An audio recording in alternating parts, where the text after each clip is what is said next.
সুপ্রিয় বন্ধুগণ, আসসালামু আলাইকুম।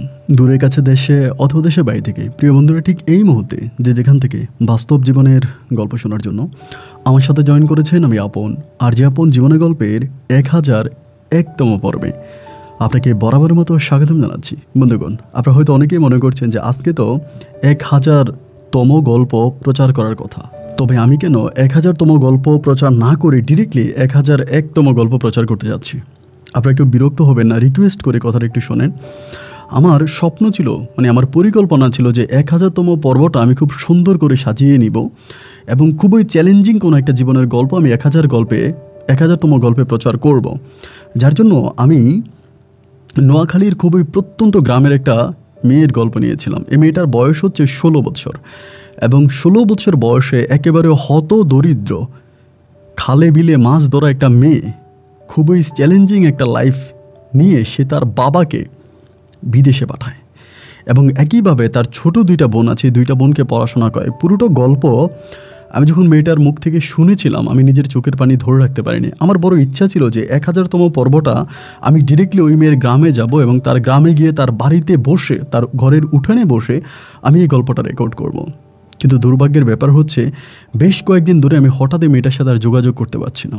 যোগাযোগ করতে না পেরে আমি আমার স্টুডিও থেকে ওখানে লোক পাঠাই এবং লোক পাঠানোর পরে আমার লোকজন আমাকে জানায় যে মেয়েদের ওই পুরো গ্রামটা তলিয়ে গেছে।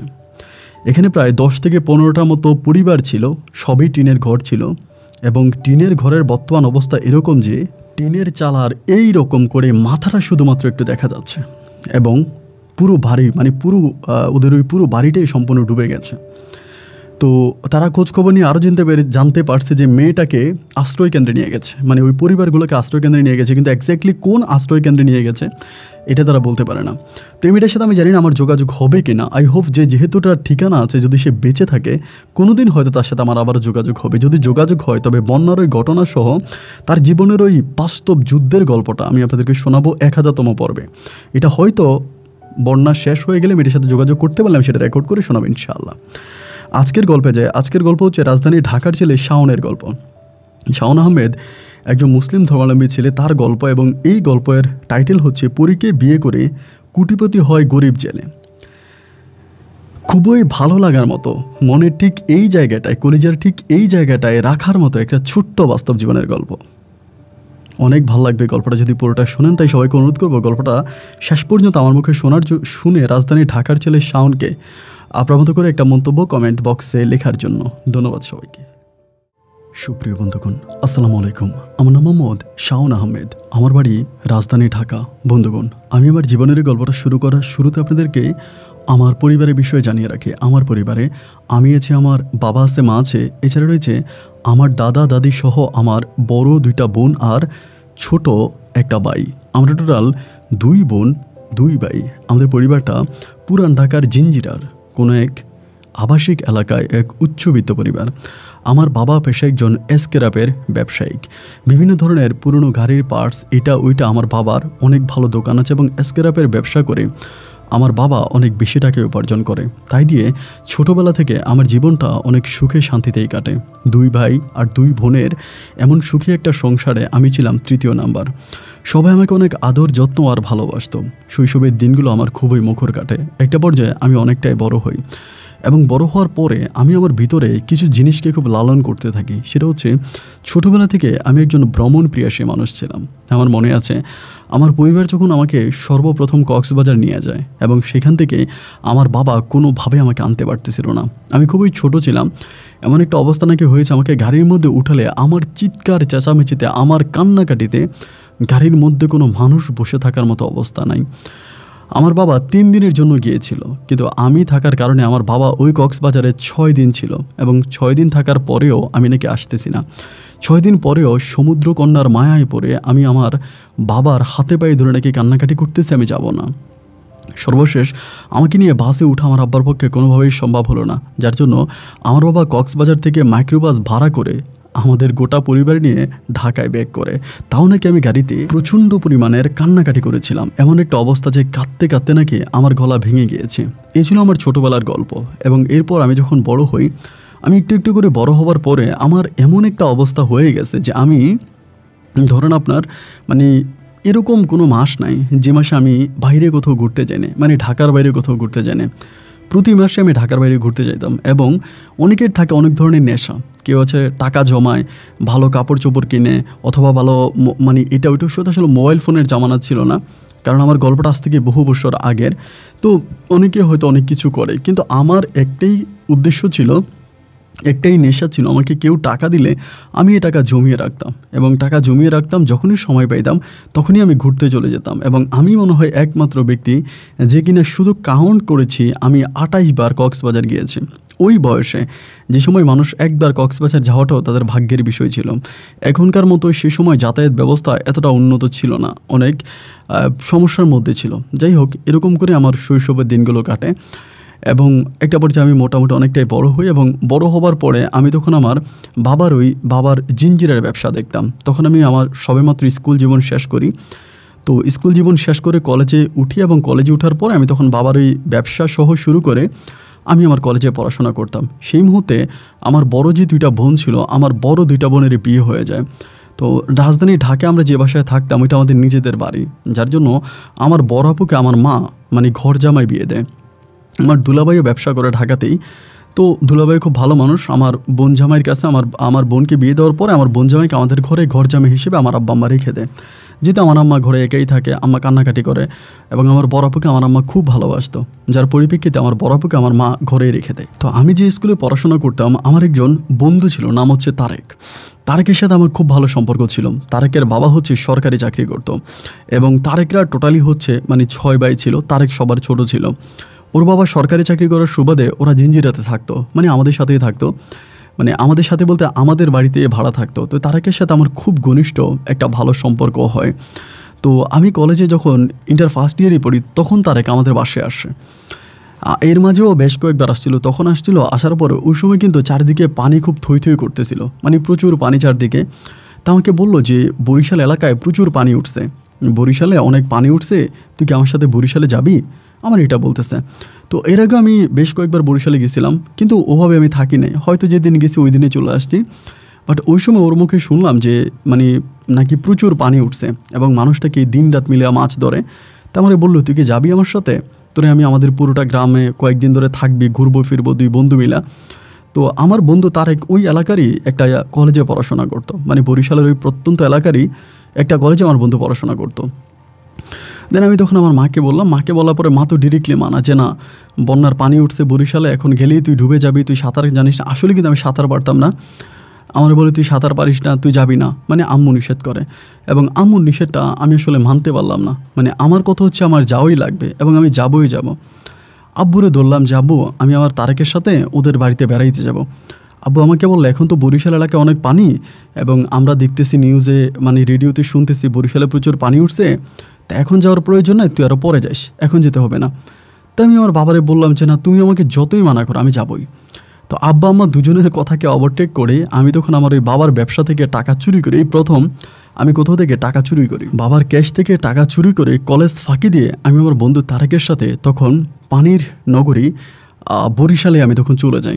বরিশালের সৌন্দর্য উপভোগ করার জন্য আমরা লঞ্চে করে, আমার মনে আছে আমি আমার বন্ধু সারা রাতভর লঞ্চের মধ্যে প্রচুর মজা করি।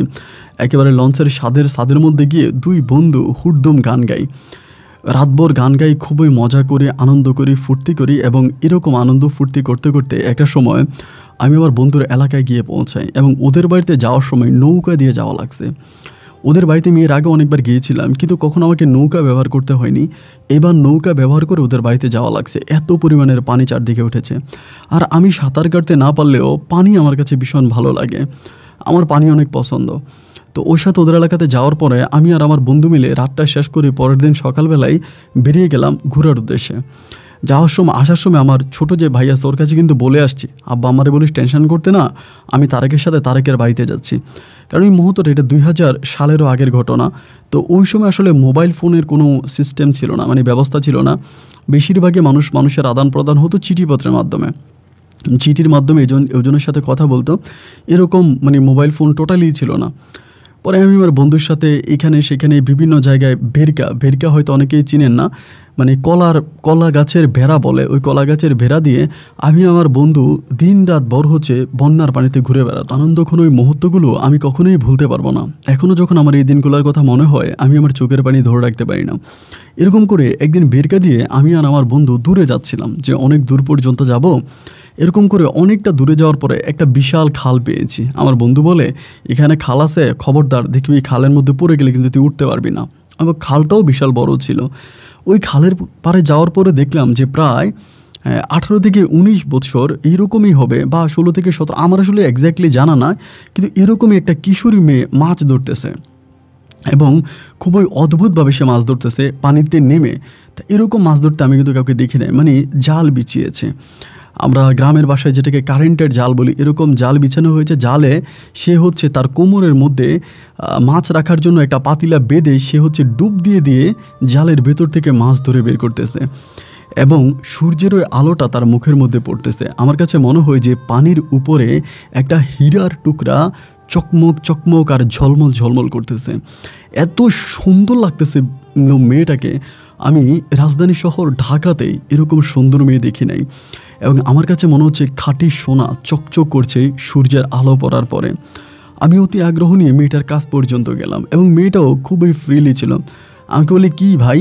আমি বললাম, মাছ পাইছো? বলে, অনেক পাইছি। তখন তার মাছগুলো দেখলাম, আমার কাছে খুব ভালো লাগলো। আমি বললাম, তোমাদের বাড়ি কই? বলে, ওইটাই। তাই আমি বললাম, তোমাদের বাড়িতে তো পানি উঠে গেছে। বলে, তাই তো মাছ ধরতেছি। এরকম করে কথা বলতে বলতে মেয়েটারে মনে হয় ভিতর থেকে কেউ ডাক দিয়েছে, মানে বাড়ির ভিতর থেকে কোনো একজন মহিলা ডাক দিল, এবং ডাক দেওয়ার পরে মেয়েটা তখন চলে গেল। ওই বলে ডাক দিছো তখন চলে যাচ্ছে, এরকম সাঁতরিয়ে সাঁতরিয়ে যাচ্ছে। তার ওই সাঁতরানোটা আমার কাছে খুব ভালো লাগলো। আমি তখন বন্ধুরে বললাম যে, দোস্ত দেখছো মেয়েটা না কত সুন্দর? আমার বলে, এদিকে তাকাইস না বেটা, এটা হিন্দু বাড়ি। আমি বললাম, মানি? বলে, এটা হিন্দু মেয়ে। তাই হিন্দু হোক আর মুসলিম হোক, মেয়েটার আমার খুব ভালো লাগছে। যাই হোক, সেদিন অনেকক্ষণ ওই খালের পাড়ে ঘোরাফেরা করলাম ভেরকা দিয়ে, একটা পর যে আবার বাড়িতে ফিরে আসলাম। এর পরের দিন আমি সকালবেলা আবারও তারেককে বললাম যে, তারেক, আমি সে এলাকায় আবারও যাব। আমার বলে, দূর বেটা, অন্যদিকে যাব, আমরা এই সাইডে ঘুরবো কেন? অন্য কোনো সাইডে ঘুরি।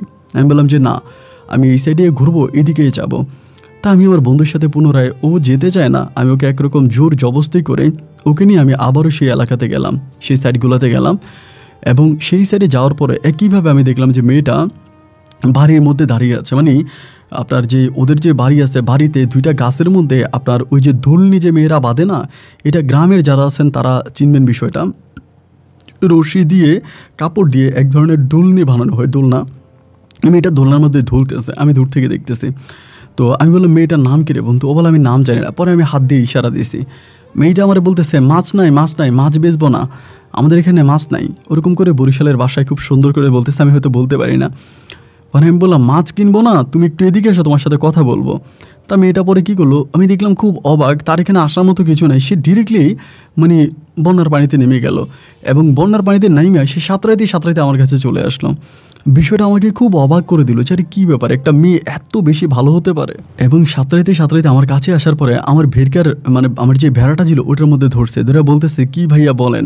আমি বললাম, তোমার নাম কি? বলে, আমার নাম পূজা। তুমি পড়াশোনা করো? বলে, না, পড়াশোনা করি না। তুমি কি করো? বলে, বন্যার সময় মাছ ধরি আর অন্য সময় হাঁস মুরগি পালি।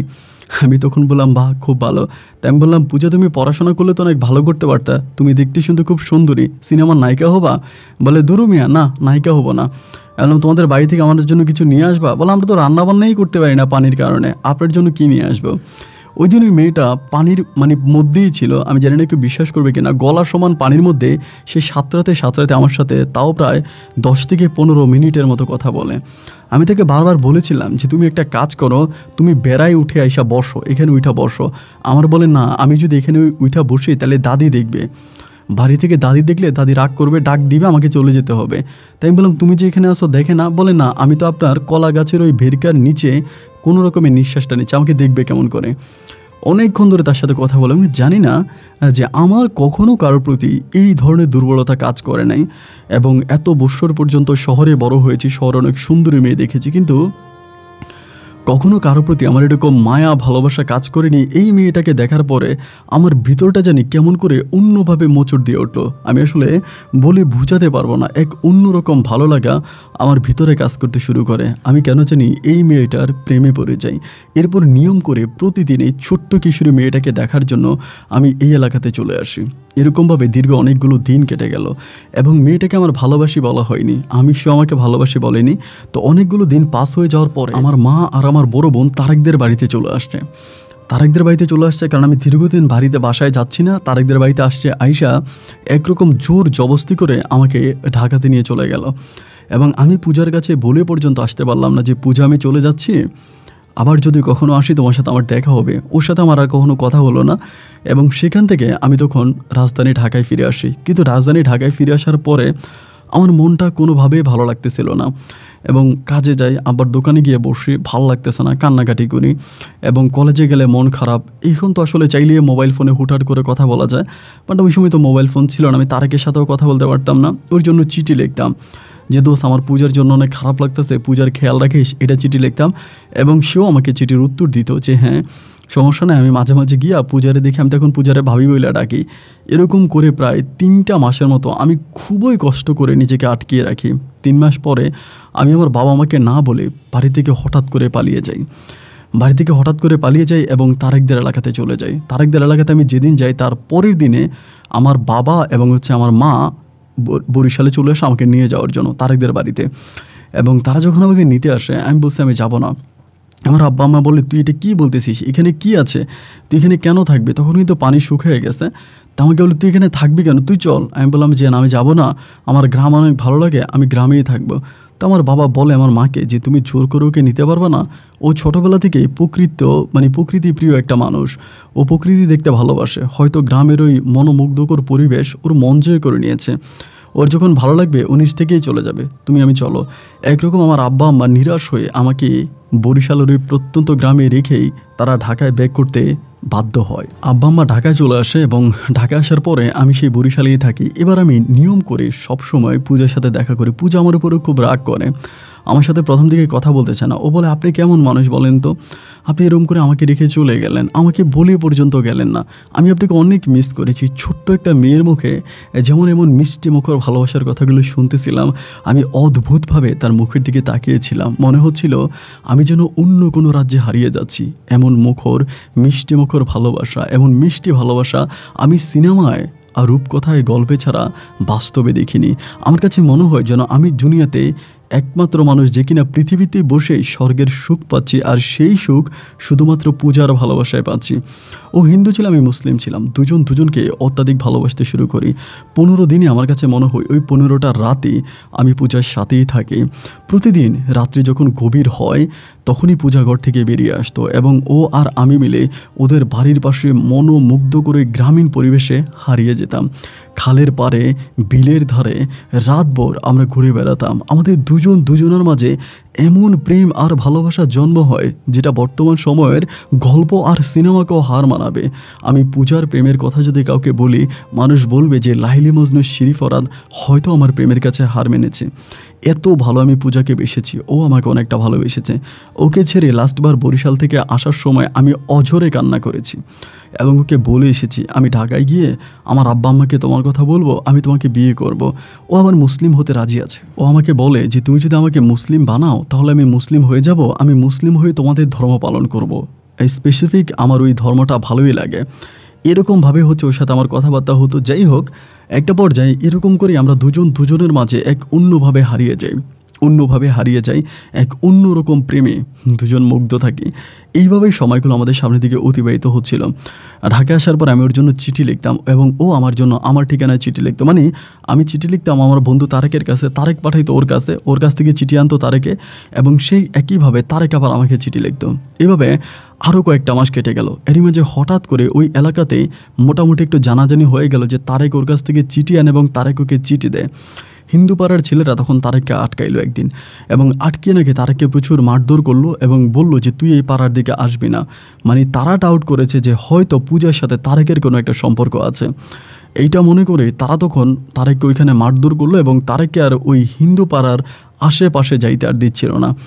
হিন্দুপাড়ার আশেপাশে যেতে দিচ্ছিল না, ওর উপরে খুব অমানসিক নির্যাতন করতে শুরু করে। ও আমাকে চিঠিতে লেখে যে বন্ধু আমি আর সেখানে যেতে পারবো না, আমার অনেক সমস্যা হচ্ছে, এই ঘটনা সব কিছু আমাকে বলে। এবং বলার পরে আমি তখন পুনরায় আবারও সে এলাকাতে যাই। আমার তারেক বলে যে বন্ধু যদি জীবন চাস, মানে জীবন তো বাঁচতে চাস, তাহলে সেই এলাকাতে যাইস না, কারণ হিন্দুপাড়ার পোলাপাইন এমনভাবে খেপে আছে যে তোরে কিংবা আমারে যদি সে এলাকে দেখে মেরেই ফেলবে। দীর্ঘ 1 সপ্তাহ যাবৎ আমি আমার বন্ধু তারেকের বাড়িতে ছিলাম, কিন্তু একটাবারও পূজার সাথে আমার দেখা হয়নি, আমি ওর মুখটা পর্যন্ত দেখতে পারিনি, এবং সেই পূজার বাড়ির আশেপাশে ত্রিসীমানায় পর্যন্ত তারেক আমাকে যেতে দেয়নি। 1 সপ্তাহ পরে আমি এক রাতের বেলায় সম্পূর্ণ রিস্ক নিয়ে পূজাদের বাড়ির মধ্যে গিয়ে উঠি। ওদের বাড়ির মধ্যে গিয়ে উঠি এবং তারেককে না জানিয়ে দুজনে একসাথেই শুই এবং আমি উঠে চলে যাই। সেখানে যাওয়ার পরে আমি আল্লাহর কি হুকুম বিশ্বাস করেন, আমি সেই বাড়িতে যাওয়ার সময় আমি দেখি যে উঠানের মধ্যে পূজা বসে আছে, যাকে আমি স্বপ্নেও চিন্তা করিনি এভাবে তার সাথে দেখা হয়ে যাবে। এবং আমাকে দেখার পরে চাঁদের আলোতেও চিনে যায়। ও দৌড়ে এসে আমাকে জড়িয়ে ধরে কান্না করতে শুরু করে, আমাকে বলে আমি তোমার সাথে যাব, তুমি আমাকে তোমার সাথে নিয়ে চলো। আমি বলি তোকে কোথায় নিয়ে যাব, তুমি আমার সাথে ঢাকায় যাবা? ও বলে হ্যাঁ আমি তোমার সাথে ঢাকায় যাব, তুমি আমাকে ঢাকায় নিয়ে চলো। অ্যান্ড এরকম করে ওই রাতের বেলায় আমি পূজাকে নিয়ে পালিয়ে আমার ওই বন্ধুর বাড়িতে চলে আসি। বন্ধুর বাড়িতে আসার পরে সে সময় দেখি যে তারেক আমাদের অলরেডি খোঁজার জন্য বেরিয়ে গেছে। তারেক আমাকে দেখার পরে তখন অবাক হয়ে গেল, আমারে বললো কি রে তুই পূজারে নিয়ে আসছিস? আমি বললাম হ্যাঁ বন্ধু, আমি ওর নিয়ে ঢাকায় চলে যাব। তারেক আমারে বলতেছে বন্ধু এই কাজটা তুই ভুলেও করিস না, তুই যদি এই কাজটা করিস তাহলে হিন্দু পাড়ার পোলাপাইন আমারে মেরে ফেলবে, আমাদের ঘরবাড়ি ভেঙে ফেলবে। আমি তখন বললাম কেন, তোরে মারবে কেন, তোর ঘরবাড়ি ভাঙবে কেন? ও আমারে বলতেছে আরে বেটা তুই বুঝতেছিস না কেন, কারণ তুই যে ওকে ভালোবাসিস এটা তো আর কেউ জানে না, সবাই দেখেছে সবাই জেনেছে যে আমি পূজাকে চিঠি দেই এবং পূজাও আমাকে চিঠি দেয়, সবাই মনে করবে যে পূজার সাথে আমার কোনো একটা সম্পর্ক আছে। আমি বললাম তুই তো বাড়িতেই থাকবি, ঘরেই থাকবি, আমি পূজাকে নিয়ে ঢাকায় চলে যাব, তাহলে মানুষ জানবে কেমন করে? ও আমারে বলতে আরে বোকা তুই ঢাকায় চলে যাবি, সবাই মনে করবে আমি পূজাকে লুকিয়ে রাখছি, তোর কাছে অনুরোধ করি তুই পূজাকে বাড়িতে দিয়ে আয়। আমি তখন বললাম ও বলে প্লিজ তুই যদি আমার ভালো চাস তাহলে পূজাকে বাড়িতে দিয়ে আয়। আমি তখন পূজাকে বাড়িতে দিয়ে আসার জন্য গেলাম এবং অর্ধ পর্যন্ত যাওয়ার পরে পূজা আমাকে বলে তুমি আর আমার সাথে এসো না, আল্লাহ না করুক হিন্দু পাড়ার কোনো মানুষ যদি তোমাকে দেখে ফেলে তাহলে খুব সমস্যা হয়ে যেতে পারে, তুমি এসো না। পরে পূজা আমাকে ওখানে দাঁড় করিয়ে বাড়ির দিকে চলে যাচ্ছিল। চাঁদের ওই আলোতে গ্রামের ওই মেঠো পথ ধরে আইল ধরে যখন আমার ভালোবাসা মানুষটা হেঁটে যাচ্ছিল, আমার কাছে মনে হয় যে আসমান থেকে কোনো একটা পরী হেঁটে যাচ্ছিল, এত সুন্দর লাগতেছিল ওকে। আমি যখন ঘরে ফিরে আসলাম তখন দেখলাম তারেকের মনটা ভীষণ খারাপ, অনেক খারাপ, এবং পরের দিনও আমাকে বললো যে আমি তোরে নিয়ে ঢাকায় যাব। কারণ হঠাৎ করে ঢাকায় চলে ও আমাকে বলে প্লিজ তুই চল তো। আমাকে জোর জবরদস্তি করে তখন আমাদের বাসায় নিয়ে আসলো, এবং আমাদের বাসায় আসার পরে আমার ওই বন্ধুই তখন আমার আম্মার কাছে এবং আমার আব্বার কাছে সব কিছু বলে দিল যে আমি ওখানে একটা গরিব হিন্দু মেয়ের সাথে প্রেম করি, মেয়ের পরিবার হচ্ছে শিলের কাজ করে, শিলের বেটির সাথে আমি প্রেম করি এবং আমি ওই মেয়েকে নিয়ে পালাইও আসছিলাম, তারা নিয়ে আমি ঢাকা আসতে চাই। বিশেষ করে তারেক তার উপর থেকে বিপদটা উদ্ধার করার জন্য, মানে সে নিজে বাঁচার জন্য এইভাবে আমার আব্বা আম্মার কাছে আমার কথাগুলো বলে দেয়। এবং বলে দেওয়ার পরে আমাকে আমার মা তখন বিষয়টা প্রথম জিজ্ঞাসা করে। মা বলে আমি তো মনে করেছিলাম যে তোর বাবা বলছে তুই প্রকৃতিকে অনেক ভালোবাসিস, হয়তো প্রকৃতি দেখার জন্য তুই গ্রামে চলে যাস, কিন্তু এটা তো আমি কখনো স্বপ্নও চিন্তা করতে পারিনি যে গ্রামের কোনো এক শীল পরিবারের মেয়েকে তুই ভালোবেসেছিস, তাকে তুই বিয়ে করতে চাস। আমি তখন বললাম মা তারেক যেটা বলেছে এটা সম্পূর্ণ ঠিকই বলেছে, আসলেই সত্য, আমি ওই শিলের বেটিকে ভালোবেসেছি এবং এই মেয়েটাকে আমার খুবই ভালো লাগে, আমি তাকে বউ বানিয়ে আমার ঘরে আনতে চাই।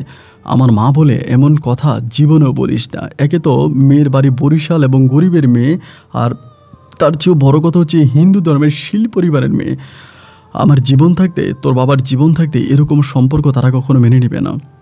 আমি বললাম মা তোমার কাছে অনুরোধ করি তুমি আমাকে এভাবে ফিরিয়ে দিও না, আমি ওরা অনেক ভালোবাসি, আমি ওরা ছাড়া বাঁচব না, আমি ওকে নিয়ে পালিয়ে যাব, মা তুমি কিছু একটা করো। এরকম করে মাকে বলার পরে মা তখন আমাকে পাহারা দিতে শুরু করে। ওই পালিয়ে যাওয়ার কথা বলার পরে আমাকে তখন আর বাসা থেকে বের হতে দেয় না।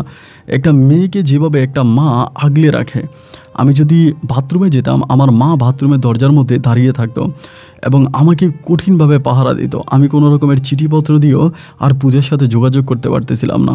দীর্ঘ প্রায় 21টা দিন আমি এভাবে ঘরবন্দি থাকি।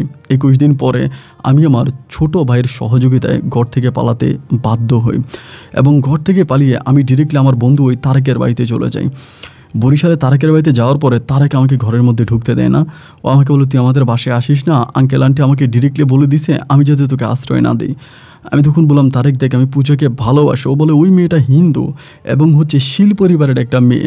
আর তুই আরেকটা জিনিস শুনলে অবাক হয়ে যাবি, তুই যে পূজাকে ভালোবাসিস, ওই পূজা হিন্দু কি মুসলিম সেটারও কোনো ঠিক নাই, এবং পূজা কোনো মানুষের সন্তানও না, পূজা সম্ভবত কোনো এক পরীর মেয়ে। তখন বললাম, কি বললি তুই, পূজা পরীর মেয়ে? এটা কী ধরনের কথা? বলে, হ্যাঁ এটাই, কারণ পূজা ওই শিল পরিবারে জন্মাই নেই। ওদের ওই বড় শিল যখন তোর বরিশাল বাজার থেকে সেলুনের কাজ করে বাড়িতে আসতেছিল, তখন হঠাৎ করে তোর এইয়ের পাশে মানে বাঁশঝাড় থেকে কান্নার শব্দ শুনতে পেল, নবজাতক শিশুর কান্নার শব্দ শুনতে পায়। এবং শুনতে পাওয়ার পরে তিনি তখন ওই বাঁশঝাড়ে গেল। বাঁশঝাড়ে যাওয়ার পরে তার কাছে মনে হলো যে অনেকগুলো পাখি একসাথে উড়াল দিয়ে আকাশে উঠে গেছে, কিন্তু তিনি চারপাশে কোনো পাখি দেখতে পাই নাই। শুধু তার কাছে মনে হলো যে অনেকগুলো পাখি ঝাঁক বেঁধে উপরের দিকে উঠে গেছে, এবং এই বাচ্চাটার শরীরে তখন রক্ত পর্যন্ত ছিল, মনে হলো যেন মাত্র প্রসব করেছে। আশেপাশে উনি কাউকে দেখতে পাচ্ছিল না। শিলের বেটা শিল তখন ওই সময় ভয় পায়, এবং একটা সময় ভয়কে জয় করে তিনি বাচ্চাটাকে পলিথিনের ব্যাগে ঢুকিয়ে বাড়িতে নিয়ে আসে। আর ওই পলিথিনের ব্যাগে থাকা মেয়েটাই আজকে এত বড় হয়েছে। আমি তখন বললাম, তাহলে সে যে হিন্দু, তারও তো কোনো নিশ্চয়তা নাই। পরে আমাকে বলে যে ও হিন্দু কি মুসলিম সেটা আমরা জানি না, তবে এটা জানি ও কোনো মানুষের মেয়ে না, অবশ্যই পরীর মেয়ে। সবাই এটাই বলে ও জিনের মেয়ে, ও পরীর মেয়ে, ও কোনো মানুষের মেয়ে না। কারণ ওর চলাফেরা, ওর কথাবার্তা সব কিছুই যেন একটু অন্যরকম। সাধারণ মানুষের মতো ও চলাফেরা করে না, সাধারণ মানুষের মতো কথা বলে না। ওর কথার ধরন, চলার ধরন, ফেরার ধরন সম্পূর্ণ কেমন জানি একটু পরিবর্তনশীল মনে হয়। নর্মাল কোনো মানুষের মতো কিন্তু করেও চলাফেরা করে না। আমার বন্ধুর মুখে কথাগুলো শোনার পরে আমি একটু থমকে গেলাম, মানে একটু অবাক হয়ে গেলাম যে এইটা কী ধরনের কথা, এটা কিভাবে হতে পারে এবং এটা কিভাবে সম্ভব। আমাকে বলে, আমি যেটা বলেছি তুই আমার কথাটা একটু চিন্তা ভাবনা করে দেখ, এমন একটা মেয়ের সাথে প্রেম করলে তুই তো মরেই যাবি। আমি বললাম, দেখ বন্ধু, ও জিন হোক, ভূত হোক কিংবা পরী হোক আর যাই হোক, আমি ওকে ভালোবাসি, আমি ওকে ছাড়া বাঁচব না। আমি সন্ধ্যা পর্যন্ত ওদের বাড়িতে দাঁড়িয়ে থাকি, কিন্তু ও ওদের বাড়ির ত্রিসীমানায় আমাকে ঢুকতে দেয় না, ওদের ঘরেও আমাকে যেতে দেয় না। আমি এখানে কান্নাকাটি পর্যন্ত করি। রাত্রি যখন গভীর হয় আমি ওদের উঠানে বসে থাকি, এবং ওর বাবা মা আর ওর 5টা ভাই কেউ আমাকে ওদের ঘরে ঢুকতে দেয় না। গভীর রাতে আমি তখন হাঁটতে থাকি পূজাদের গ্রামের ওই দিকে। আমার পরিকল্পনা হচ্ছে এইটা যে আমি ওইখানে যাব, যদি আমাকে মেরে ফেলে আমি মরে যাব, তবে আমি সেখানেই যাব। এবং আমি সেখানে গিয়ে তাদের উঠানে দাঁড়িয়ে থাকি অনেকক্ষণ ধরে। মাঝে মাঝে ঘরের ভিতর থেকে হিন্দু লোকের কাশির শব্দ শুনতে পাচ্ছি, বাট আশেপাশে কোনো লোক দেখতে পাচ্ছি না। এবং অনেকক্ষণ ধরে বসে থাকার পরে একটা সময় ফজরের আজান দিয়ে দেয়, এবং ফজরের আজান যখন দেয় ওদের বাড়িটা একটু বিলের মতো ছিল, একটু ঝোপঝাড়ের মতো ছিল। আমি একটা ঝোপের ভিতরে লুকিয়ে যাই, কারণ পূজা কোথায় থাকে, কোন ঘরে থাকে, এখানে অনেকগুলো ঘর আছে, আমি তো আর জানতাম না। ঝোপের মাঝে লুকিয়ে যাওয়ার পরে সর্বপ্রথম আমি পূজাকেই দেখতে পাই ঘর থেকে বের হইছে, এবং ঘর থেকে বের হয়ে ও দাঁত মাজতে মাজতে পুকুর ঘাটের দিকে যাচ্ছিল। আমি ওরে দেখা মাত্রই আস্তে করে ঝোপ থেকে বের হয়ে পুকুর পাড়ের ওই দিকে চলে গেলাম অন্য একটা ঝোপে, এবং সেই ঝোপে বসে আমি ওকে ডাক দিলাম যে পূজা, ও পূজা। 2বার ডাক দেওয়ার পরে ও তখন আমাকে দেখে অবাক হয়ে গেল, দৌড়ে তখন ঝোপের কাছে আসলো, বলতেছে তুমি এখানে? আমি বললাম, পূজা আমি তোমাকে দেখার জন্য আসছি, আমার কোনো খুব খারাপ লাগতেছে। ও বলে, তো এইখানে কেন, কখন আসছো? আমি বলে, কালকে রাতে আমি আসছি। ও বলে, তুমি আসো আমার সাথে আসো। পরে ও আমাকে নিয়ে যায়, নিয়ে গিয়ে ওদের ছোট্ট একটা ঘর থাকে, এটা পূজা মণ্ডপের মতো একটা ঘর, ওই মণ্ডপের ভিতরে আমাকে বসায় দেয়। মণ্ডপের ভিতরে বসাই দিও, তখন বলে তুমি এখানে বসো, আমি তোমার সাথে দুপুরে দেখা করবো, এই বলে বাইরে থেকেও তালা মেরে দেয়। আমি ওই ঘরের মধ্যে তখন অপেক্ষা করতেছিলাম, ঘরের মধ্যে অপেক্ষা করতেছি, ও হয়তো আসবে, ওর সাথে হয়তো আমার দেখা হবে। কিন্তু ভাই আমার প্রচণ্ড ভয় লাগতেছিল, এত বেশি ভয় লাগতেছিল যে ভয়ে আমার গলা শুকিয়ে যাচ্ছে। মনে হচ্ছিল এই বুঝে আমার নিঃশ্বাসটা থেমে গেল, এই বুঝে আমি আর নিতে পারতেছি না। মানে আমার পূজা ওই ঘরটা খুব অন্ধকারচ্ছন্ন ছিল, এবং অন্ধকার থাকার কারণে এই ঘরের ভিতরে অনেক দেবদেবীও রাখা, যার জন্য আমার ভয়টা অনেক বেশি লেগেছিল। দুপুরের পরে অন্ধকারাচ্ছন্ন ওই ঘরের দরজা খুলে পূজা তখন ভিতরে আসলো, এসে আমাকে খাবার দিল, বলে খাও, আমি রাতে তোমার সাথে দেখা করব। আমি তখন খাবার খেলাম, পানিও দিয়ে গেল, ও তখন আবার বেরিয়ে গেল। এবং রাত্রি যখন গভীর হলো আমার কাছে মনে হলো সেই সময় পূজা তখন ওই পূজা মণ্ডপের ঘরে আসলো। আসার পর আমাকে বলতেছে, কি ব্যাপার, তুমি হঠাৎ করে এখানে কোত্থেকে? আমি তখন তারে সব কিছু খুলে বললাম যে আমাকে ঘরের মধ্যে আটকে রাখছি, 21 দিনের মতো আমি ঘর থেকে বেরোইতে পারি নাই, বন্দি অবস্থায় ছিলাম। এরপর কোনোভাবে পালিয়ে আমি আমার বন্ধু তারেকের কাছে আসি, তারা আমাকে তাদের ঘরে ঢুকতেই দেয় নেই, তাই গভীর রাতে আমি মরণকে বরণ করে তোমার ঘরে আসি। মানে তোমাদের বাড়িতে আসি এবং আমি উঠানে অনেকক্ষণ ধরে দাঁড়িয়ে থাকি, তুমি ঘর থেকে বেরো না। একটা পর্যায়ে যখন ফজরের আজান দিয়ে দিচ্ছে, চারদিকে আলো পড়তেছিল, তখন আমি ঝোপের বারে গিয়ে লুকাই এবং একটা পর তুমি বেরিয়ে আসার পর তোমাকে দেখি। ও তখন আমাকে বলে, তুমি আমাকে এত ভালোবাসো? আমি বললাম, অনেক ভালোবাসি, তুমি চলো না আমার সাথে, আমি তোমাকে ছাড়া থাকতে পারি না, আমার নিঃশ্বাস বন্ধ হয়ে যায়। ও বলে, আচ্ছা ঠিক আছে যাবো, কিন্তু আমি তোমার সাথে ঢাকায় যাব না। আমার একটা পিসির বাড়ি আছে পরিচিত, উনি আমাদের বাড়িতে আসছিল ওই দিন, তারে আমি সব কিছু বলছি এবং তিনি বলছে তিনি আর বাড়িতে আমাকে নিয়ে যাবে, সেখানে আমরা যাব, তুমি অপেক্ষা করো, আমি ব্যাগপত্র সব কিছু নিয়ে আমরা বের হব। গভীর রাতে ও তখন ঘর থেকে তার ব্যাগপত্র যা কিছু আছে সব কিছু নিয়ে বের হলো এবং বের হয়ে আমাকে বলল যে চলো আমরা এখান থেকে চলে যাই। আমি আর পূজা তখন গ্রামের ওই মেঠো পথ ধরে হাঁটতে শুরু করলাম তার ওই পিসির বাড়ির দিকে। অনেকটা দূর আসার পরে সেখান থেকে বাস পাওয়া যায় না, বাজারে আমরা অপেক্ষা করলাম এবং বাজারে অনেকগুলো যাত্রী সুসময় অপেক্ষা করতেছে, কারণ ভোরের বাসে সবাই সে এলাকায় যাবে। এবং ভোরের বাস যখন আসলো, একে একে সব মানুষ বাসে উঠলো, আমিও বাসে উঠলাম। পূজার সাথে পূজার ওই পিসির বাড়িতে যাচ্ছিলাম। বাসের মধ্যে পূজা আমাকে বলতেছে, দেখো তুমি কিন্তু একবারও বলবা না যে তুমি মুসলিম ছেলে, কারণ তুমি মুসলিম ছেলে এটা যদি পিসি জানতে পারে তার ঘরে আমাদেরকে রাখবে না, তার ঘর থেকে আমাদেরকে বের করে দিবে, এবং তুমি কিন্তু খবরদার বলবা না যে তুমি মুসলিম। আমি বললাম, তোমার পিসি কি জানে না আমি মুসলিম? ও বলে, হ্যাঁ আমার পিসি জানে, কিন্তু অন্যরা এই বিষয়টা জানে না, এই জন্য তুমি কারো কাছে বইলো না যে তুমি মুসলমান, তুমি তোমার মতো করে থাকবা, আমি তোমাকে ওভাবেই রাখবো।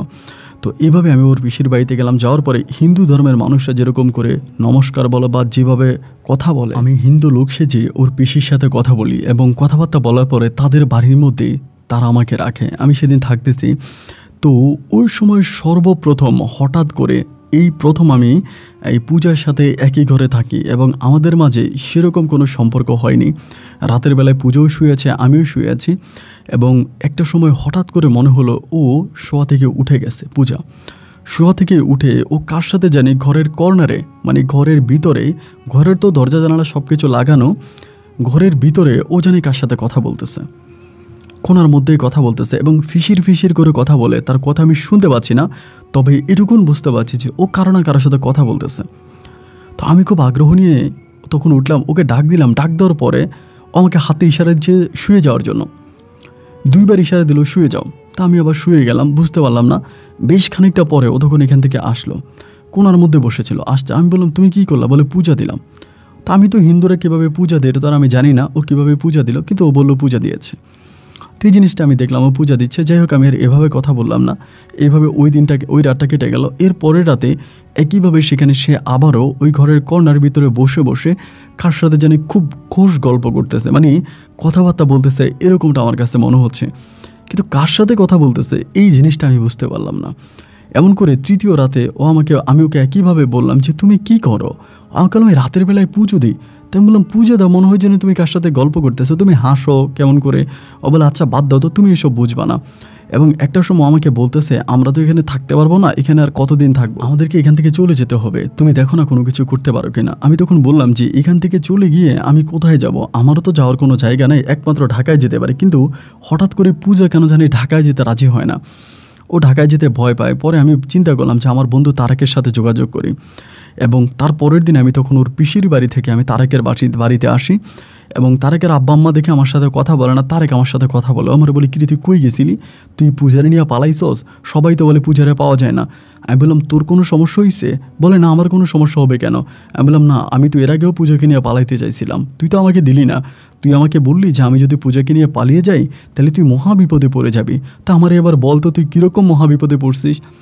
আমার বল, আচ্ছা বন্ধু যা হবার তা হয়ে গেছে, এসব বলে তো আর লাভ নাই, এখন তুই আমারে বল যে তুই কোথায় আছিস। আমি বললাম, বন্ধু এই জায়গায় আছি, এইভাবে ওকে নিয়ে আছি, খুব কষ্টে আছি, আমি থাকতে পারতেছি না, আমার একটা থাকার জায়গা খুব প্রয়োজন।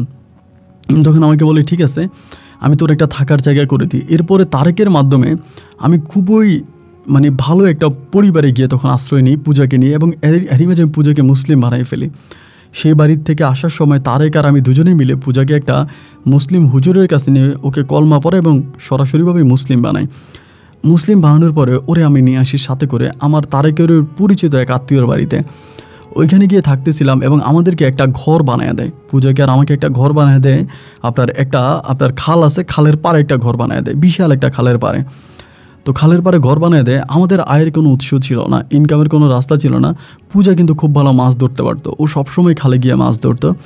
এবং খালে গিয়ে মাছ ধরতো। মাছ ধরার অনেক টেকনিক জানতো এবং ওর কাছে মাছ ধরার কোনো সরঞ্জাম ছিল না, তারপরেও মাছ ধরতে পারতো এবং বড় বড় মাছ ধরে ও খাল থেকে নিয়ে আসতো এবং এগুলো আমাকে বাজারে বিক্রি করতে বলতো, আমি সেটাই বিক্রি করতাম। একটা পর্যায়ে এই পূজার হাতে ধরা মাছ বিক্রি করে আমরা একটা জাল কিনি এবং জাল কিনে পূজা আর আমি একইভাবে খালের মাছ ধরি এবং সেই মাছ আমি গঞ্জের বাজার নিয়ে বিক্রি করি।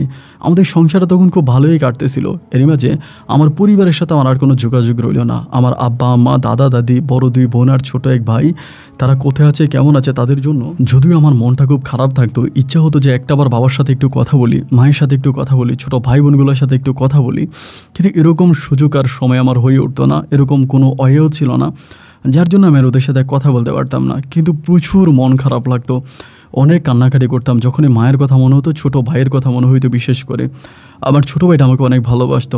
এরকম করে মাছ ধরে মাছ বিক্রি করে এবং খুব ভালো মাছও পাওয়া যায়। এবং একইভাবে প্রতিটা রাতেই একটা জিনিস খেয়াল করি যে পূজা এই ঘরের কোনায় বসে বসে কার সাথে জানি কথা বলে, যে ঘরে আমরা থাকি ওই ঘরের কোনায় বসে কথা বলে। এইভাবে বেশ কয়েকদিন দেখার পরে একটা সময় আমি রাগ করে গেলাম, আমি শিওর হয়ে গেলাম যে আসলে পূজা করে না, ওখানে বসে বসে কারো না কারোর সাথে কথা বলে। কিন্তু আমার প্রশ্ন হচ্ছে ও কথা বলে কার সাথে? এখানে বসে ও কার সাথে কথা বলে? কি এমন আছে যে ও ওনার সাথে কথা বলে? কি এটা? এই প্রশ্নটা মনের মধ্যে জাগলো। আমি ওর সাথে একটু রাগ করে আছি। তো পূজা এরকমই চালাক ছিল, ও বুঝতে পারতো আমার মুখের দিকে তাকালে আমার অন্তরটা বুঝতে পারতো যে আমার অন্তরের মধ্যে কী চলতেছে। তা আমাকে বলতেছে যে শাওন, তুমি কি আমার সাথে রাগ করছো? আমি বললাম যে না, রাগ করি নাই। ও আমাকে বলে না, আমার কাছে মনে হয় যে তুমি আমার উপর রাগ করেছো, কিন্তু কেন রাগ করেছো যদি একটু বলতা। আমি বললাম আর কত বলবো, তুমি প্রতিদিন রাতের বেলা আমাকে খাটের উপর রেখে খাট থেকে নেমে ঘরের কোনায় বসে তুমি কার সাথে যেন খোঁজ গল্প করো, আমি কাউকে দেখতে পাই না। তো আমি যদি জিজ্ঞেস করি, তুমি আমার কাছে মিথ্যে বলো, তুমি বলো পূজা করো, মানুষকে পুজো এভাবে করে, পূজার জিনিস তো সামনে রাখতে হয়। আর তুমি তো এই ধর্ম ছেড়েই দিয়েছো, তুমি তো আর এই ধর্ম পালন করো না, তাহলে তুমি এখন কিসের পূজা করো? তুমি তো মুসলমান, তুমি কি মুসলিম ধর্ম পালন করো আবার হিন্দু ধর্ম পালন করো? এরকমভাবে যখন আমি ওকে কথার ফাঁসে কথার ফাঁদে ফেলে দিই, একটা সময় আমাকে বলতেছে, আচ্ছা আমি তোমাকে কথাটা খুলেই বলি, এই জীবনে আমি এই কথাটা কারো কাছেই বলি নাই, এই কথাটা কাউকেই বলি নাই এবং আমার বোনও আমাকে বলতে মানা করছে। যাই হোক, আমি আজকে তোমাকে বিষয়টা বলি, কিন্তু সাবধান, তুমি এই বিষয়টা কারোর সাথে শেয়ার করবা না, এটা তুমি কাউকে বলবা না। আমি বললাম না না না, আমি এই বিষয়ে কাউকেই বলবো না, কারোর সাথে শেয়ারও করবো না, কোনো সমস্যা নয়, তুমি আমারে বলো। ও আমারে বলে যে দেখো, সবচেয়ে বড় কারণ হচ্ছে কি জানো, আমার একটা বোন আছে, কিন্তু আমার ওই বোনটা আসলে মানুষ না। শোনার পর আমি খুব ভয় পেয়ে গেলাম যে তোমার বোন মানুষ না? মানে বলে হ্যাঁ, আমার এই বোনটা মানুষ না, ও আমার বয়সে বড়, ও আমাকে বোন করে ডাকে, ও আমার বোন, আর ওকে শুধুমাত্র আমি দেখতে পাই, আর কেউ কিন্তু ওকে দেখতে পায় না। এবং ও আমার বোন, আমি ওর সাথে সবসময় কথা বলি, আমার নিজের সুখ দুঃখের কথা আমি ওর সাথে শেয়ার করি এবং ও অনেক ভালো, ও আসলে মানুষ না, ও হচ্ছে পরী বা জিন। আমি বললাম এটা কী ধরনের কথা বললা যে তুমি জিন বা পরীর সাথে কথা বলো, এটা কোনো কথা? আমাকে বলে হ্যাঁ, তুমি কি বিশ্বাস করো না? আমি বললাম যে আমি বিশ্বাস করি না। বলা আচ্ছা ঠিক আছে, তোমাকে দেখাবো চলো। এরপর আমাকে ঘরের দরজা খুলতেছিল, আমার ভয় তখন পুরো শরীর ঠান্ডা হয়ে যাচ্ছিল যে আমাকে দরজা খুলে ও কোথায় নিয়ে যাবে। এবং ঘরের দরজা খোলার পরে আমি যেটা দেখলাম যে একটা গাছ ছিল, ওইখানে বড় গাছ, গাছের নিচে একটা মেয়ে বসে আছে, ওর মতোই দেখতে, অবিকল, খুবই সুন্দরী। তা আমারে বলে এটা আমার বোন।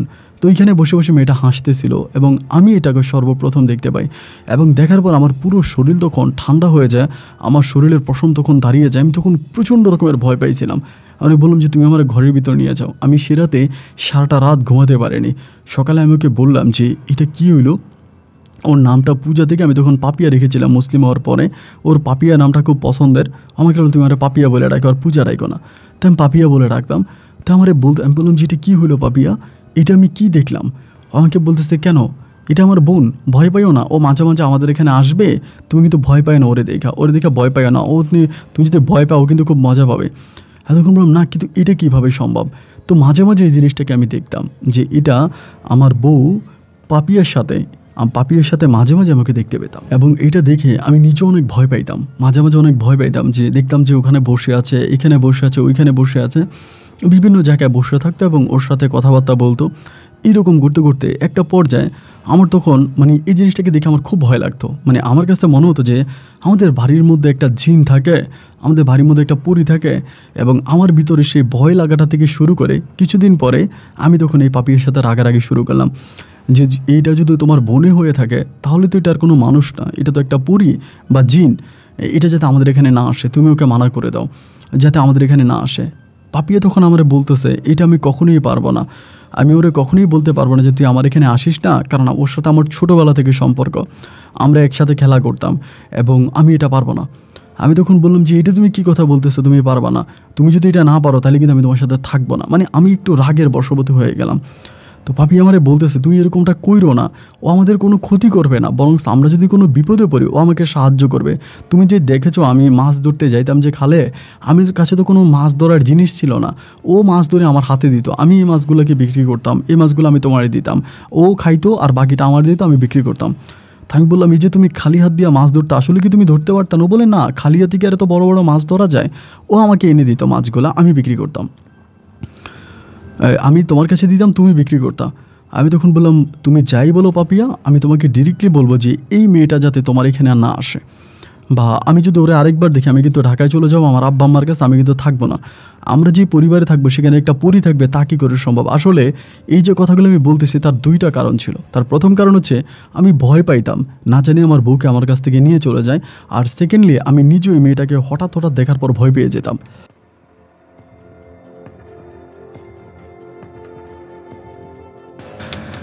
যার জন্য আমি ডিরেক্টলি পাপিয়ারে বললাম যে আমি আর ওরে দেখতে চাই না। এরপরে পাপিয়া কী করলো, শুধু আমার মন রাখার জন্য ওরে বলে দিল যাতে আমার ওর সাথে আর না আসে, বা এই এলাকায় না আসে, বা ওর সামনে আর না পড়ে। এবং এইভাবে যখন হঠাৎ করে পরীটার এই এলাকায় আসতেছিল না, বা পরীটা আসলো না, তখন থেকে আমার বউ কেমন জানি একটু অন্যরকম হয়ে গেল। মানে পাপিয়া তার মনের ভিতরে অনেক কষ্ট জমে গেল। তো আমি তখন বললাম যে তুমি একটা কাজ করেছো, তোমার এতটাই খারাপ লাগতেছে, তুমি এরা আবার ডেকে নিয়ে আসো, সমস্যা নাই।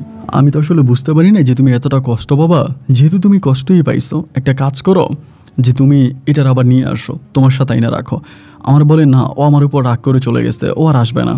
আমি ওকে খুব অপমান করেছি, ও যেতে চায় নাই, এবং ও আমাকে একটা কথা বলেছে আমি যদি কখনো এই শব্দটা বলি তাহলে ওরা আমার কাছে কখনোই আসবে না। এবং আমি বেশ কয়েকবার ওই শব্দটাই উচ্চারণ করছি, যার জন্য ও রাগ করে চলে গেছে, ও আর কখনোই আসবে না।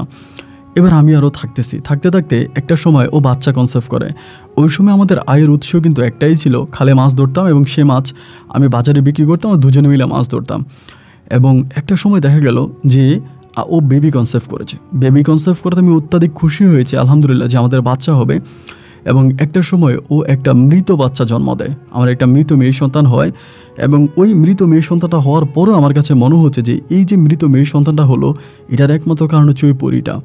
কারণ ওই পরীটা পাপিয়ার সাথে থাকতো, ওর সাথে থাকার কারণেই আমার ওর গর্ভে একটা মৃত মেয়ের সন্তান হয়েছে। এটা নিয়ে আমি ওকে খুব খোঁচা মারতাম, বা খুব খোঁটা দিতাম, খারাপ ভাষায় কথা বলতাম, অকথ্য ভাষায়, খারাপ ভাষায় কথা বলতাম, মানে খুবভাবে খারাপ ভাষায় কথা বলতাম। আমি জানি না ওর কী হয়েছে, হঠাৎ করে কেমন জানি ও আস্তে আস্তে করে একটু অন্যভাবে হয়ে যাচ্ছিল পাপিয়া।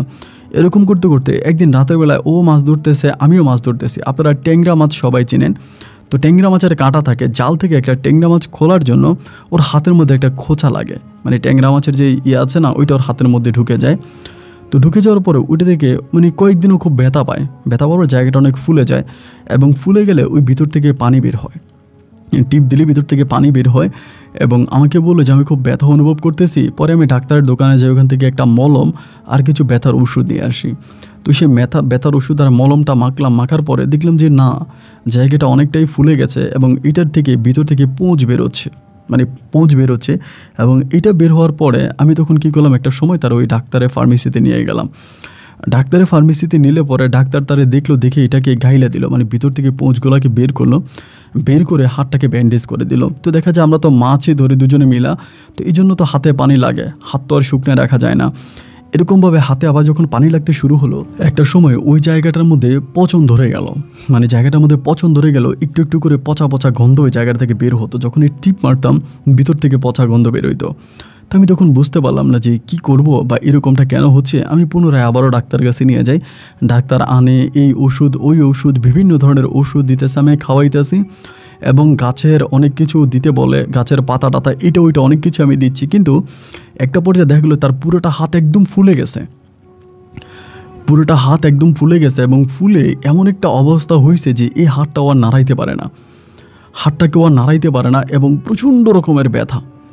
এবার আমি ওকে নিয়ে আপনার আমাদের যেই বরিশাল জেলা শহর ছিল ওইখানে যাই, সদর হসপিটালে যাই। হসপিটাল ওইখানে ডাক্তার দেখানোর পরে ওই সময় আসলে মানে চিকিৎসা ব্যবস্থা অতটা উন্নত ছিল না, বেশিরভাগ মানুষের কবিরাজের উপরে বিশ্বাস তো ছিল। তো সে জায়গায় নিয়ে যাওয়ার পরে তারা তখন হাতটা দেখে বলতেছে এটা পুরো পচে গেছে, একটা সাইডে কেটে ফেলতে হবে, অপারেশন করতে হবে, লক্ষ লক্ষ টাকার প্রয়োজন। তাই এখন অপারেশনের জন্য এত টাকা কোথায় পাবো? আমি তখন সর্বোপরি আমি পূজাকে বরিশালে রেখে আমি তখন আমার বাবার বাড়িতে যাই, ঢাকাতে যাই। বহু বছর পরে ঢাকাতে যাই। তখন আমার ছোটো ভাই অনেক বড় হয়ে যায়, আমার বোনেরা তখন চালাচ্ছে। আমি বাড়িতে যাওয়ার পরে আমার বাবা মা, আমার বোন, আমার ভাই কেউ আমার সাথে কথা বলে না।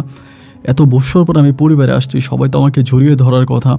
আমি এত বছর পরে আসছি, কেউ আমার সাথে কথাই বলে না। আমি কারোর সাথে কথা বলতেই গেলে সবাই আমাকে অ্যাভয়েড করে। একটা সময় আমার বাবা আমাকে বলে যে তুই হিন্দু মেয়েরে বিয়ে করে হিন্দু হয়ে গেছিস, তোর মতো ছেলে আমাদের প্রয়োজন নাই। আমি তখন বললাম, বাবা আমি হিন্দু মেয়েকে বিয়ে করেছি এটা সত্য, কিন্তু আমিও হিন্দু হয়ে যাইনি, আর আমি যাকে বিয়ে করেছি তাকে আমি মুসলিম বানিয়েছি, সে মুসলমান। আমার বাবা বলে আমার 2 মেয়ে 1 ছেলে। আমি বললাম এ কী বলো, তাহলে আমি তোমার সন্তান? আমার বলে না, তুই আমার সন্তান না। আমি আর তোর মা তোকে আমাদের মন থেকে মুছে ফেলেছি, তুই আমাদের সন্তান না। আমার অনুরোধ থাকবে তুই আমার বাড়ি থেকে বেরিয়ে যা, তুই আমার বাড়িতে কখনোই আসিস না, এবং তুই যদি কোনোদিন আমার বাড়িতে আসিস তবে এর পরিণতি খুবই খারাপ হবে। এই কথা বলার পরে আমার আব্বা তখন ডিরেক্টলি রাগ করে আমার সাথে কথাই বললো না। তারপরেও বেহাইয়ার মতো 2 দিন আমি বাড়ির মধ্যেই বসেছিলাম, তাদের কাছে টাকা চাইলাম যে আমার কয়টা টাকা দাও, এরকমভাবে পুজো অসুস্থ ওইটা বললাম, কিন্তু তারা আমাকে একটা টাকাও দিল না। টাকা তো দিল না, এবং প্রচণ্ডভাবে আমাকে অপমান অপদস্থ করলাম। 2 দিন পরে আমি তখন আবারও ঢাকা থেকে বরিশালে ফিরে আসি, এবং বরিশালে আসার পরে সে সময় আমার পাপিয়ার অবস্থা অত্যাধিক খারাপ, মানে খুবই খারাপ, এতটাই খারাপ বলার মতো না, অত্যাধিক খারাপ। পরে আমি তারপরেও ওকে 1 সপ্তাহের মতো আমি ডাক্তারের কাছে দৌড়াদৌড়ি করে, এবং এই ব্যথায় আক্রান্ত হয়ে একটা সময় আমার পাপিয়া ওই ঘরের মধ্যেই মারা যায়। এবং ওর মৃত্যুটা আমাকে এত পরিমাণের কষ্ট দেয় যে আমাদের যে জায়গাটা ছিল বা আমাদেরকে যেখানে আমার বন্ধু তারেকের ফ্যামিলি ঘর বানিয়ে দিছিল, এখানে আরেকটা বিষয় আমি এটা বলতে ভুলে গেছিলাম। সেই সময় কিন্তু তারেক বিদেশে চলে গেছিল, তারেককে তার পরিবার বিদেশে পাঠাই দেয়। ওই সময় বিদেশে চলে যায়।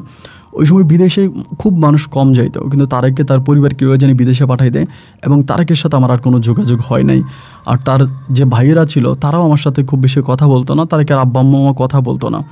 সবার মনে একটাই কষ্ট ছিল যে আমি কেন হিন্দু মেয়েকে বিয়ে করলাম, এবং কেন হিন্দু মেয়েকে বিয়ে করলে আমি আমার পরিবার থেকে বেরিয়ে গেলাম। এই রাগ আর অভিমান নিয়ে কেউ আমার সাথে কথা বলতো না। তো আমাদের যে ঘরটা ছিল, আমাকে যেখানে জায়গাটা দিছিল তারেকের ওই আত্মীয়রা, এই জায়গাটা খালের পাড়ে একটা নিরিবিল একটা জায়গা ছিল, আশেপাশে তেমন ঘরবাড়ি ছিল না, একেবারে নিরিবিল খালের পাড়ের একটা জায়গা ছিল। এবং যখন পাপিয়া মারাই গেল, পাপিয়াকে দাফন কাফন করার জন্য বিভিন্ন গ্রাম থেকে মানুষজন আসলো, এবং মুসলিম নিয়ম নীতি অনুযায়ী জানাজা পরে দাফনের কাপড় পিছিয়ে আমি তখন পাপিয়াকে কবর দেই। ওর বাবা মা যারা আছে বা ওদের কাছেও খবর পাঠানো হয়েছিল, তাদের কাছেও খবর পাঠাইছে, কিন্তু তারা ও মুসলিম হয়ে গেছে এটা জানার পরে তারা আর এখানে আসে নাই, ওকে মাটি দেওয়ার জন্য কেউই আসে নাই। তো এলাকার লোকজন মিলে আমি ওকে দাফন কাফন করলাম। দাফনের পরে এলাকার যে লোকেরা আছে তারা আমারে বলতেছে যে আপনি এই জায়গায় একা একা থাকবেন, এটা কি ভালো দেখা যায়? আমি বললাম যে আমি একাই থাকবো, জায়গাটা তো আর আমার নাম, এখানে মাছ ধরবো, এভাবেই থাকবো। মানে আমার ভিতরে এমন একটা জিনিস জাগলো যে আমি আমার জীবনের বাকিটা সময় আমি পাপিয়ার কবরের কাছে কাটিয়ে দেব, আমি ওর কবর ছেড়ে কোথাও যাব না, এখানেই থাকবো। তো এভাবে আমি তখন পড়ে আছি। আমি খালে যাইতাম, মাছ ধরতাম। তবে পাপিয়ার মৃত্যুর পরে একটা জিনিস আমি খুব খেয়াল করে দেখতাম, যে পরীটাকে পাপিয়া বলেছিল তার কাছে না আসার জন্য, বা কী বলে পাপিয়া ওর কাছ থেকে বিদায় করে, পাপিয়ার মৃত্যুর পরে আমি মাঝে মাঝে এই পরীটাকে দেখতে পেতাম। ওই সময় আর আমি ভয় পাইতাম না। অনেক সময় দেখতাম পাপিয়ার কবরের কাছে বসে কান্নাকাটি করে, অনেক সময় দেখতাম আমি মাছ ধরতে গেলে আমার দিকে তাকিয়ে থাকি, কিন্তু খারাপ কোনো কিছুই না। এমন করতে করতে দীর্ঘদিন যখন আমি পরীটারে দেখতাম, আশেপাশে এখানে ওইখানে অনেক জায়গায় দেখতাম, এবং বিশেষ করে সবচেয়ে বেশি দেখতাম যে পাপিয়ার কবরের কাছে বসে কান্না করতে, ওর কবরের কাছে বসে কান্না করতো। এই জিনিসটা আমাকে সবচেয়ে বেশি মর্মাহত করতো। এবং একটা পর্যায়ে আমি আস্তে আস্তে দেখলাম যে আমি আর ওকে দেখে ভয় পাচ্ছি না, যেহেতু জায়গাটা একেবারে নিরিবিল ছিল, এবং ও দেখতে অনেকটাই পাপিয়ার মতো ছিল, পাপিয়ার চেহারার মতো ছিল।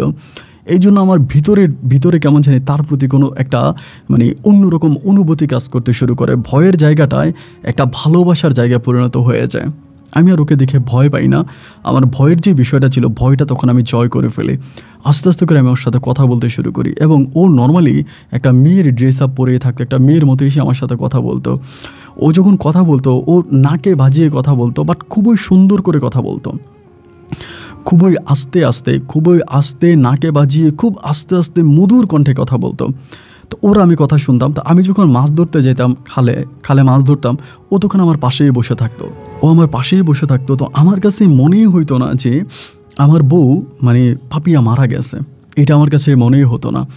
আমার কাছে সবসময় মনে হতো যে ওই আমার বউ, আমার পাপিয়া বেঁচে আছে, ও আমার পাশে বসে থাকতো এবং আমি মাছ পাইতাম। ও যেদিন আমার পাশে বসতো ওই দিন আমি প্রচুর মাছ পাইতাম, মানে অনেক মাছ পাওয়া যেত, অনেক মাছ পাইতাম এবং মাছ আমি বিক্রিও করতাম। এরকম করতে করতে মানে এরকম হলো যে আমার সাথে অলওয়েজে বসে থাকতো। একদিন আমি ওর বললাম যে তুমি কি আমারে বিয়ে করবা? ও আমাকে বলে হ্যাঁ করবো। এরকম করে আমাকে বলে হ্যাঁ করবো, আমার সাথে থাকবা? বলে হ্যাঁ থাকবো। আমি সারা জীবন থাকবা পাপিয়া যেরকম করে আমার সাথে ছিল? বলে হ্যাঁ থাকবো। এরকম করে আমাকেও বলে এবং বলার পরে আমি বলি আমি যদি তোমাকে কোনো হুজুরের কাছে নিয়ে যাই তাহলে তুমি যাবা? ও বলে যাবো। আমি বলে যাইলে তো হুজুর তোমাকে চিনে ফেলবে। ও বলে চিনবে না। আমি বলি যদি চিনে ফেলে? বলে চিনবে না, হুজুরের কাছে আমি যাব। তাই আমি বললাম তো তুমি তো হিন্দু, হিন্দু না? বলে হ্যাঁ। আমি বললাম মুসলিম হবা? বলে হ্যাঁ হবো। মানে আমি যা বলে ও সব কিছুই মানতে রাজি আছে এবং আমাকে এটাই বলে যে ও পাপিয়ার উপর রাগ করে চলে গেছে, পাপিয়ার কোনো খোঁজ খবর নেয়নি, ওদের বাড়ি নাকি আসমানে, ওদের দেশও নাকি আসমানে, ওইখানেই থাকে। তো বলে ও যদি থাকতো তাহলে পাপিয়া মারা যেত না, পাপিয়াকেও চিকিৎসা করতে পারতো। পাপিয়ার উপরে রাগ করে ও আসে নাই এবং অনেক মাস পরে যখন আসে দেখতে পায় পাপিয়া মরে গেছে এবং এতে খুব মানে ও খুব মর্মাহত হয়, খুবই কষ্ট পায়। ও রাগ করে পাপিয়ার খবর নেয় নেই। তো এরপরেও আমার সাথে আসে, এভাবেই আসে। তো একদিন আমি একটা হুজুর নিয়ে আসি, আমাদের এলাকারই মানে একটা মসজিদে ইমামতি করে বলতে উনি মুয়াজ্জিনের মতোই আর কি, মানে ও তো নামি কামি কোনো হুজুর না, মসজিদ দেখাশোনা করে বা ছোটো একটা আবাদতখানায় নামাজ পড়ে। এই হুজুরকে একদিন আমি নিয়ে আসি এবং এটা খুবই দুষ্টমির ছলে আমি তখন ওই পরীটাকে ডাকি যে ঠিক আছে তুমি যদি আমাকে বিয়ে করবা বিয়ে করো। এবং নর্মালি একজন গ্রামের মেয়ে সেজে ও তখন আমাকে বিয়ে করে, আর ওই হুজুরটাও এটা বুঝতে পারে না, আমাদের দুজনের কলমা পড়াইয়া দেয়। কিন্তু অনেকের মনে হয়তো অনেক কিছু জাগতে পারে, ওর সাথে আমার কখনোই খারাপ কোনো কিছুই হয় নাই। আমি ওকে বউ করে ডাকতাম, ও আমার পাশে বসে থাকতো এবং একইভাবে আমি পাপিয়াকে যে ভালোবাসাটা দিয়েছিলাম সেম ভালোবাসাটাই আমি এই পরীটাকে দিতে শুরু করি এবং তাকে আমি আমার অন্তঃস্থল থেকে ভালোবাসি। এক পর্যায়ে ও আমাকে মাছ ধরতে সাহায্য করতো। আমি এত পরিমাণের মাছ পাইতাম যে বলা বাহুল্য। মাছ বিক্রি করার জন্য গ্রামের 2-3 জন লোক আমি রাখতাম। আমার দেখায় গ্রামের সব ছেলেরা ভালো ভালো চাকরি ছেড়ে আমার সাথে মাছ ধরার জন্য খালে আসতো, কিন্তু আমার মতো মাছ কেউ পাইতো না। মাছ কেন যে আমি পাইতাম এটা তো আমিই জানি। মাছ বিক্রি করতে করতে এত টাকা ইনকাম হয়ে যায় যে ও আমাকে একটা সময় বলে যে তুমি এখান থেকে বাদ দিয়ে সমুদ্রে গিয়ে মাছ ধরো, সমুদ্রে গিয়ে মাছ ধরো। তো আমার মাছ ধরার পরে আমার কাছে অনেকগুলো টাকা হয়, মানে মাছ বিক্রি করে সেই টাকা দিয়ে আমি সর্বপ্রথম একটা ছোট্ট ট্রলার কিনি, একটা ছোটো ট্রলার কিনে আমি তখন ওখানে মাছ ধরি। ও কিন্তু আমার সাথেই আছে। মাছ ধরতাম, প্রচুর মাছ পাইতাম। এখান থেকে আমি বড় একটা শিপ কিনি, এটাতে প্রায় আরও 5-6 বছর কেটে যায়। কিন্তু এই পুরীটার কথা আমি কারো কাছে বলতাম না, এটা আমি সম্পূর্ণ আমার নিজের মাঝে লুকিয়ে রাখতাম। পুরীর বিষয়টা আমি কাউকে জানাতাম না। এমন করতে করতে আমি প্রচুর মাছ পাই এবং আমি বড় ধরনের একটা শিপও কিনতে সক্ষম হই। একটা সময় আমি তখন ওই শিপে করে মাছ ধরে সব মাছ ঢাকার উদ্দেশ্যে পাঠিয়ে দিতাম, সব মাছ ঢাকাতে পাঠাইতাম এবং ঢাকাতে তখন আমার মাছের আমি একটা আড়তও কিনি। ঢাকা থেকে মাছ পাঠাইতাম, বরিশাল থেকে মাছ পাঠাইতাম ঢাকাতে বিক্রি হতো। মোটামুটি অনেক টাকা আমার তখন ইনকাম হয় এবং আমি তখন সর্বপ্রথম ঢাকাতে একটা জায়গা কিনি। আমার বাবা মা যে বাড়িতে থাকতো জিঞ্জিরায়, ওইটার পাশে আমি একটা জায়গা কিনি। জায়গাটা কিনি এই কারণে যে আমার বাবা মায়ের পাশে আমি একটা বাড়ি বানাবো, ওরকম পরিকল্পনা করি। তো মা তখন দেখে যে আমি জায়গায় আসতেছি, জায়গা মাপতেছি। এটা দেখার পরে মা একদিন আমাকে ডাক দিয়ে মা কিন্তু জানতে পারে যে ওই মেয়েটা মারা গেছে। মা আমারে ডাইকা বলতেছে যে তুই আমাদের বাড়িতেই থাক, আমাদের বাসায় থাক, তুই আর বাইরে থাকিস না। আম্মা আমাকে বলে, আমি বললাম যে না, আমার পাপিয়া বেঁচে থাকতে তোমরা আমারে মেনে নিলে না, এখন পাপিয়া মরে গেছে, আমি তোমাদের সাথে থাকবো কেন? আমি থাকবো না। আমার মা তখন খুব কান্নাকাটি করে যে তোর বাবার জিদে পড়ে আমরা এরকমটা করছি, এখন তো তোর বাবাও অসুস্থ, তুই আমাদের সাথে থাক। মা তখন জোর করে আমাকে আমার আম্মার সাথে রাখে, যদিও আমি থাকতে চাই না, আমাকে জোর করে আম্মু রাখে। তো রাখার পরে আমার কিন্তু বরিশালে তখনও মাছের আড়ত চলতেছিল, মাছের ব্যবসা চলতেছিল। সেদিক থেকে মাছ উঠাতাম, ঢাকাতে আনতাম, বিক্রি করতাম, আমার এটাই বিজনেস ছিল। পরে বাড়িতে থাকা অবস্থায় এই মাঝে মাঝে পরীটা আমার কাছে আসতো, মাঝে মাঝে বলতে প্রত্যেক দিনে আসতো। ও ওর সাথে আমার কথা হতো। এরকম করতে করতে আমার মা বিষয়টা কিছুটা খেয়াল করতে শুরু করে যে আমার সাথে অদৃশ্য কিছু একটা জিনিস আছে। এটা আমার মা মানে বুঝতে পারে যে অদৃশ্য কোনো একটা জিনিস আমার সাথে আছে এবং এটা আমার সাথে সাথে আছে। তখন থেকে মা আমাকে বিয়ের প্রেশার দেয় যে তুই বিয়ে কর এবং বিয়ে করতে হবে। এরই মাঝে কিন্তু মা আমার ছোটো ভাইকেও বিয়ে করায় দেয়। আমার যে ছোটো ভাই ছিল শামীম, ওকেও বিয়ে করায় দেয়। তো বিয়ে করাই দিয়ে মা তখন আমারে বলতেছে তুই বিয়ে কর, তোর বিয়ে করা দরকার, তুই বিয়ে কর। কিন্তু আমি ওই পরীটাকে যখন বলি, ও আমাকে বিয়ে করতে দেবে না। ও আমাকে বলে তুমি আর বিয়ে করো না, তুমি বিয়ে করলে আমার বোনের আত্মায়ও কষ্ট পাবে আর আমিও তোমার কাছ থেকে চলে যেতে হবে, তুমি বিয়ে করো না। তো আমি তখন আর মানে ওর কথাই শুনতেছি, বাট মা বিয়ের জন্য খুব প্রেশার দিতেছে। একটা পর্যায়ে আমি চিন্তা করলাম যে আমি আমার মাকে সত্যটা বলে দিই, কারণ এইভাবে না বললে তো আম্মা আমাকে প্রেশার দিবে, আমি বিয়ে করব না, পরিবারের মাঝে একটা অন্যরকম সমস্যা দেখা দিতে পারে। সেজন্য আমি তখন মাকে সত্যটা বলে দিলাম যে মা, তুমি আমার উপর রাগারাগি করো না, আসলে মূলত এই ঘটনা, আমি একটা পরীকে বিয়ে করেছি, এই পরীটা আমার সাথেই আছে, ও আমার সাথেই থাকে, যার জন্য আমি কোনো বিয়ে শাদী করতে পারবো না। এটা শোনার পরে মা তখন ভয় পেয়ে যায়। মা বলে এটা কী ধরনের কথা, এইটাই তুই কী ধরনের কথা বললি? আমি বললাম হ্যাঁ এটাই সত্য কথা, আমি বিয়ে করবো না। মা তখন অনেক হুজুর কবিরাজের কাছ থেকে তাবিজ তুমান এটা ওইটা আনে এবং একটা সময় বাড়ি বন্ধ করে দেয়, আমার বাসা বন্ধ করে দেয় চারপাশ দিয়ে। বাসা যখন আমার মা বন্ধ দিয়ে দেয়, মানে বন্ধ না দিয়ে আমি তখন বাসা থেকে বেরিয়ে যাই, কারণ ও আর বাড়ির মধ্যে আসতে পারে না। বাসা আসতে পারার জন্য আমি বাসা থেকে বেরিয়ে যাই। আমি বাইরে ওর সাথে দেখা করি বা বাইরে থাকতেছি। এবার আমি আমার মাকে বললাম যে তুমি যে বিল্ডিংয়ের চারপাশে 4টা তাবিজ পুঁতেছো, ওই তাবিজগুলো উঠাই ফেলো, আমি পরে বাসায় আসবো।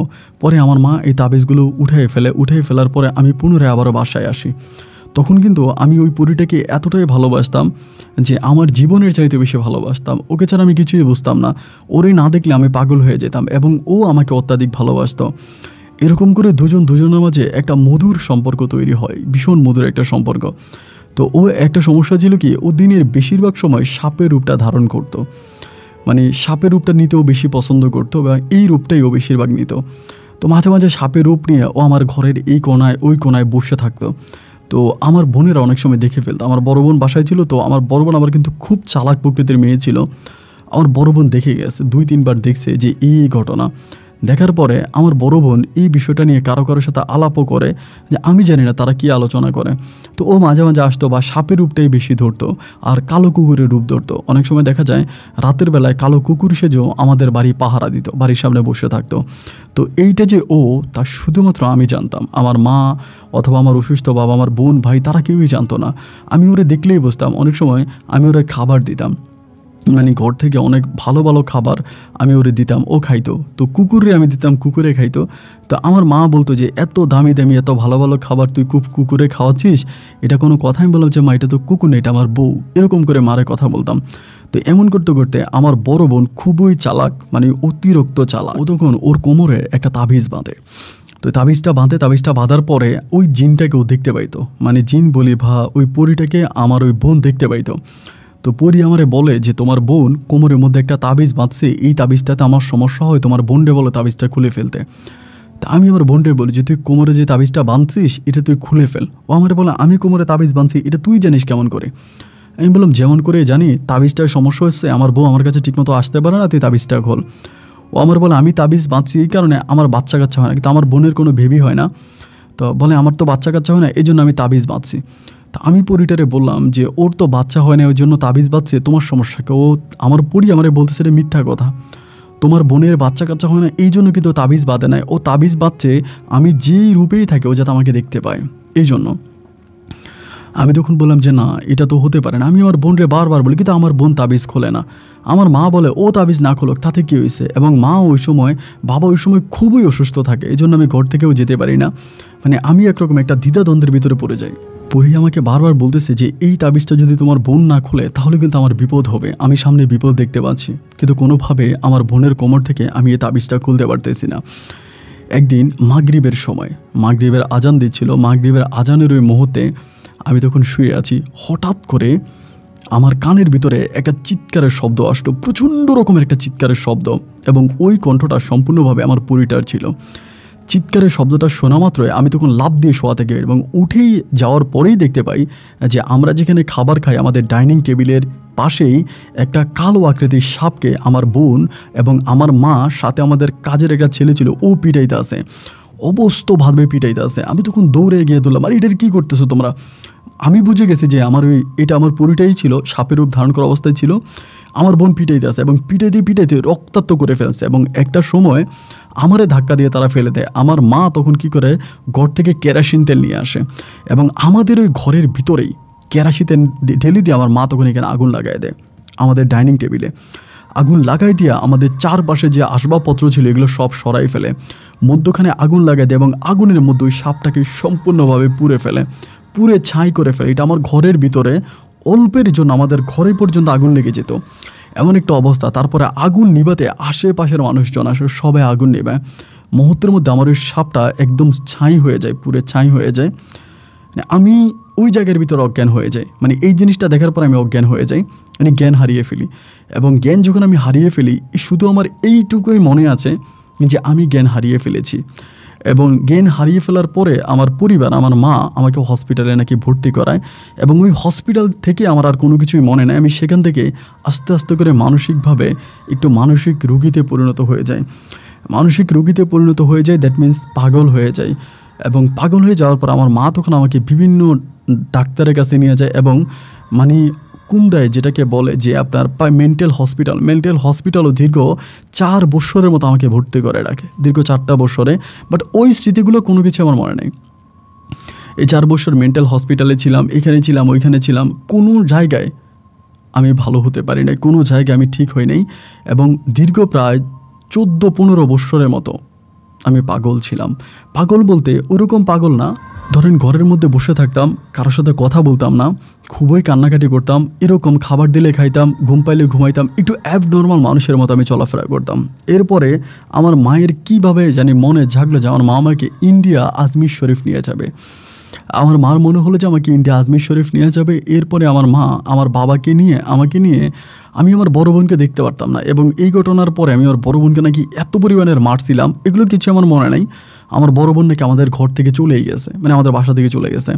আমার মা, আমার বাবা, আমার ছোটো ভাই মিলে আমাকে আজমির শরীফে নিয়ে যায় এবং আজমির শরীফে আমরা দীর্ঘ প্রায় 17 থেকে 18 দিনের মতো থাকি। সেখানে আমার মা কি একটা মানে কোন একটা জানি পূরণ করে, মানে কোন একটা নিয়ত করে আমার মা যায়, ওই নিয়তটা পূরণ করে। এবার আলহামদুলিল্লাহ আজমির শরীফ থেকে আসার পরে আস্তে আস্তে করে আমার ভিতরে এক ধরনের একটা পরিবর্তন আসতে শুরু হয়। এবং যখন আমি সব কিছু বুঝতে পারি বা মোটামুটি আমি ঠিক হয়ে যাই, সেই সময় আমার বয়সের কোনটি পারিয়ে যায়, আমার মুখের মধ্যে দাড়ি সাদা হয়ে যায় এবং চুলও আমার সাদা হয়ে যায়।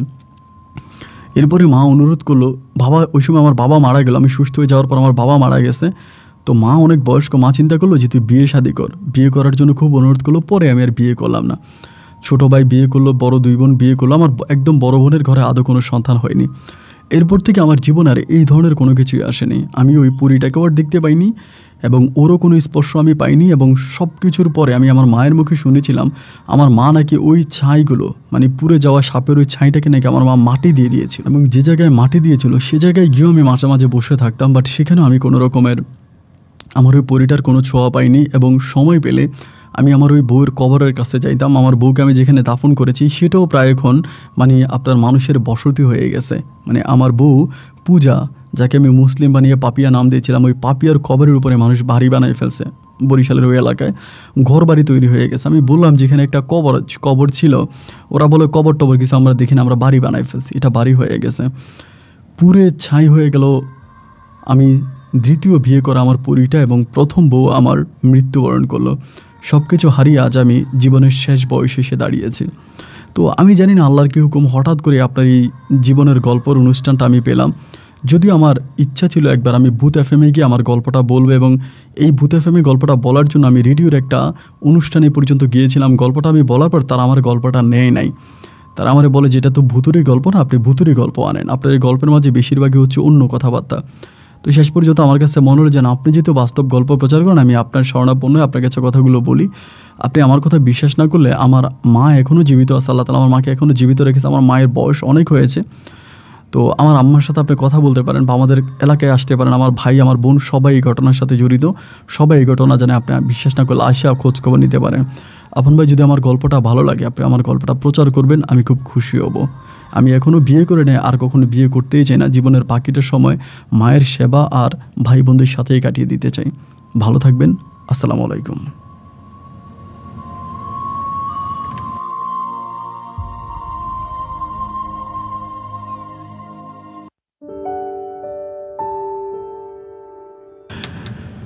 প্রিয় বন্ধুগণ, সবাইকে অনেক বেশি ধন্যবাদ। এতক্ষণ পর্যন্ত রাজধানী ঢাকার ছেলে শাওনের জীবনের বাস্তব গল্পটা শুরু থেকে শেষ পর্যন্ত আমার মুখে শোনার জন্য। বন্ধুরা, জীবনের গল্পের অনুষ্ঠানে আজ আমি 101তম গল্প প্রচার করতে যাচ্ছি। কত না মানুষের জীবনের গল্প প্রচার করেছি, কিন্তু আজকের এই গল্পটা গল্পের লাস্টের দিকটা আমার হৃদয়টা স্পর্শ করেছে। আসলে ভালোবাসা কাকে বলে?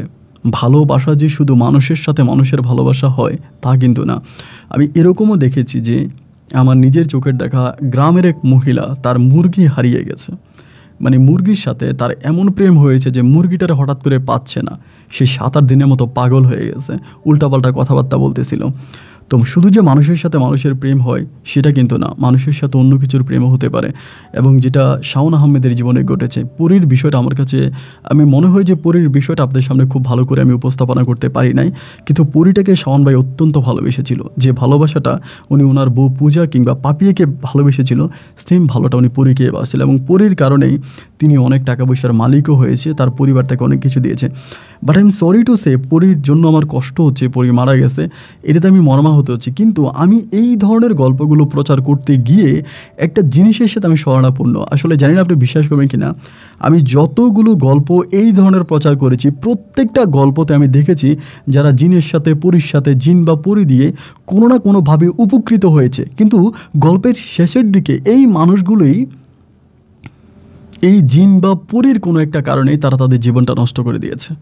আমি এরকম অনেক গল্প পেয়েছি, অনেক কবিরাজের গল্প, সাধারণ মানুষের গল্প, পরীর সাথে সম্পর্ক, জিনের সাথে সম্পর্ক, কিন্তু এই সম্পর্কগুলো হওয়ার একটা টাইমে তারা অনেক ভালো থাকে এবং সাডেনলি শেষের দিকটায় এসে তারা ভীষণভাবে কষ্ট পায় এবং তাদের জীবনটাই নষ্ট হয়ে যায়। যেমনটা আজকে শাওন ভাইয়ের গল্পে আমি পেলাম, যদি পরীর সাথে তার সম্পর্ক না হয়ে সে যদি কোনো একটা মানুষকে বিয়ে করতো তার এই অবস্থা হতো না। এই জন্যই হয়তো আল্লাহ জিনকে জিনের রাজ্যে রেখেছে, পরীকে জিন আর পরীকে তাদের রাজ্যে রেখেছে, আর মানুষকে, মানব জাতিকে মানব জাতির রাজ্যে রেখেছে। এবং মানব জাতির সাথে পরীর বা জিনের যে সম্পর্ক, এটাকে আমার কাছে মনে হয় কেন জানি আল্লাহও পছন্দ করে না, এবং সেজন্যই হয়তো এমনটি ঘটে থাকে। তো কেউ যদি শাওন ভাইয়ের মতো এরকম আশা করেই থাকেন, শাওন ভাইয়ের গল্প শোনেন, অনেকে আমি দেখি যে জিনে রিসার্চ করে, পরীদেরকে নিয়ে রিসার্চ করে। অনেকে, আমার এক ফ্রেন্ড আছে, ও সবসময় মোবাইলের ভিতরে বিভিন্ন অ্যাপস নামাবে, পরীরা কোথায় থাকে, জিন কোথায় থাকে, সব নিয়ে আগ্রহ।